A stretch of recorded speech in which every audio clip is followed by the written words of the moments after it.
Your second act isn't just about starting over, it's about starting smarter. You've left what's predictable to follow your passion, and that mix of excitement and uncertainty is real.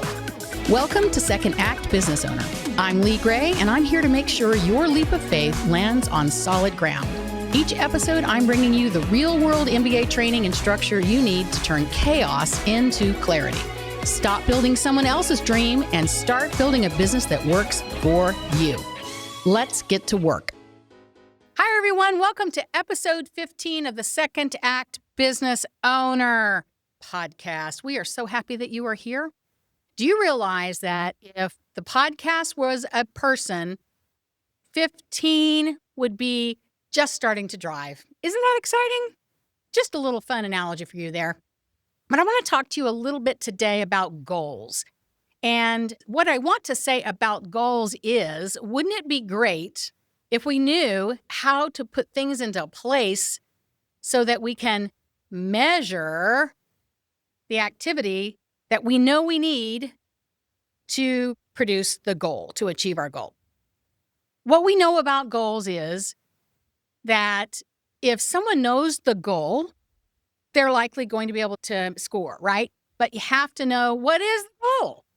And then also, how do you measure? Right now, there happens to be a bunch going on in the United States with soccer. And I think about those soccer players. They know what the goal is.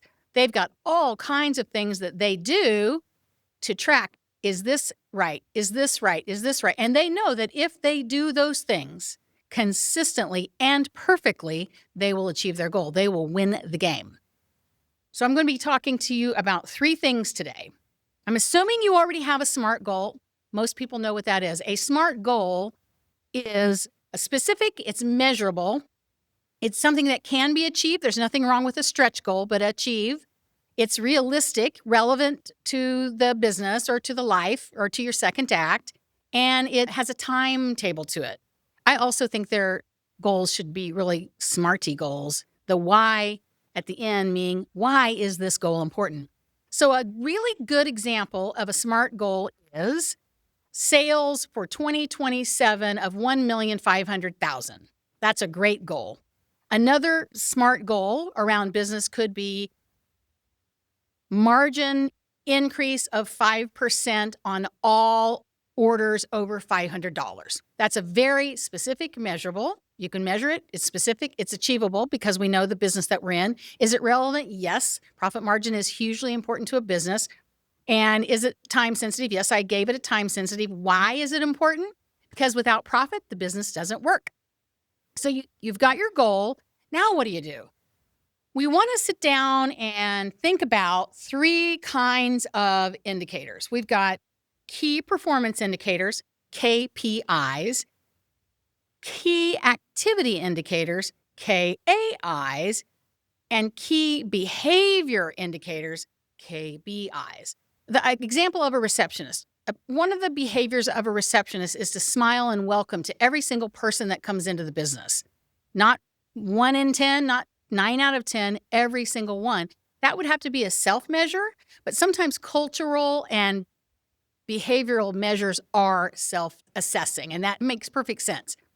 So you've got, for the business is going to have KPIs, KAIs, and KBIs as well. And each person in the business should have 6 measures for their goals. Each department should have 6 measures for their goals. What we like to have is 3 KBIs, 3 KAIs, and 3 KPIs. As an illustration, let's talk about a plumbing business. So a key activity indicator for a plumbing business might be that when the person is on site, they've completed their work, one of their activities is to ask for a referral or a testimonial. And a KPI, key performance indicator for a plumber, might be something like starting and stopping on time, completing all the projects that they were assigned that day in the workday time frame. That would be one. You could easily measure that. The other would be asking the customer to give surveys and having a survey on a scale of 1 to 5 to be at least a 4.8. So that would be a great KPI, key performance indicator, that you could have as a plumber. Now we get into KBI, key behavior indicators. And for plumbers, I think we know what they should be maybe. Wearing a belt would be a behavior indicator. The other would be being on time, having clean apparel, having a uniform, parking the car where it needs to be parked. Those are all really behavioral things that can make or break customer satisfaction. So now that you know the difference between a KPI and a KAI, KBI, think about for your business, what would be 5 or 6 of each that you could list, and then whittle that down to no more than 6, ideally 2 of each. And those would be your measures for your goal, for exceeding your goal. And ideally, that's all we're looking for. We know where the goal is. We know how we're getting measured. We do those things right, we're going to have success. We know that when they're done perfectly, that we're going to be successful. And ideally, each quarter, it makes sense to have a look at those measures to make sure that something doesn't need to be tweaked. Occasionally, we may need to change a KBI or a KPI, one or the other. And think about it this way. The reason I like looking at these, and these are on a daily or weekly basis, have you ever wondered why when people set a goal at the beginning of the year, a New Year's resolution, that it falls off the planet? It's because we think, oh, I've got 52 weeks to get that done. But what we want to do with goals is break them down into, it's a 52-week goal, and we're going to measure it quarterly. We're going to measure it every 13 weeks, and then we're going to set goals that are monthly and then daily. So the measures need to roll up into 13 weeks ultimately, and then be adjusted every 13 weeks. The seasons change every 13 weeks, and if you think about it, businesses change every 13 weeks too. So occasionally, the measures need to be adjusted to reflect the seasonality of your business, but there's something about those 4 seasons in the year that have an impact on KPIs, KAIs, and KBIs, so keep that in mind. We have the identified KPIs, KBIs, KAIs, so how often do we look at them? How do we even look at them? That's a system that you'll have to work through in your business, but in my opinion, simple is better. The idea of the dashboard, because that's what you've done, you've created a dashboard that's going to tell you when you're getting low on gas or whatever. You're not going to wait until you're out. These numbers, when reviewed every day, if they're a daily KPI, they need to be looked at daily. If they can be weekly, then weekly is okay too. But I like the idea of you can put your KPIs in your phone and track them. You can have a simple spreadsheet to enter them in and enter them daily, and then they accumulate weekly. But they need to be reviewed at least once a week with whoever your direct report is. And if you don't have a direct report, find someone else who can hold you accountable to those KPIs.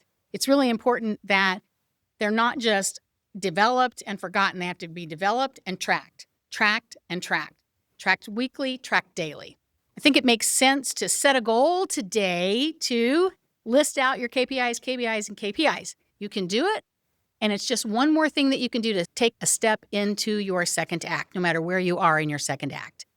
I'm Coach Lee with Action Coach Business Coaching, and I tell you what, I have enjoyed having this conversation with you about key performance indicators, behavior indicators, and activity indicators because they're so simple, but when overlooked, they can be the demise of a business. And that's what I feel like expressing. And don't forget, we do have an assessment that you're welcome to take anytime. Just takes a few minutes. Based on your answers, you'll get a response where you are in your second act. It's sometimes very nice to know, hey, I'm making some progress. Take the assessment, doesn't cost you anything, and we look forward to hearing from you.